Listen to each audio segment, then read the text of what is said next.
నమస్కారం. ఘంటారావానికి స్వాగతం. ముందుగా ప్రధాన అంశాలు.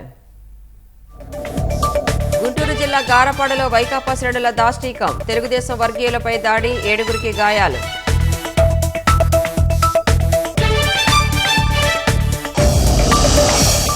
సత్యసాయి జిల్లాలో వైద్యుడి లైంగిక వేధింపులు. మొబైల్లో అసభ్య సందేశాలు పంపారన్న ఏఎన్ఎంలు.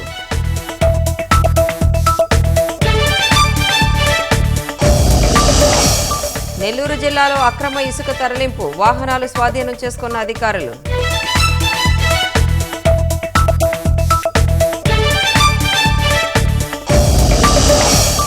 వైకాపా పాలనలో పశ్చిమ గోదావరి జలవనరుల నిర్వీర్యం. కాలువల మరమ్మతులు చేపట్టాలని రైతుల వినతి.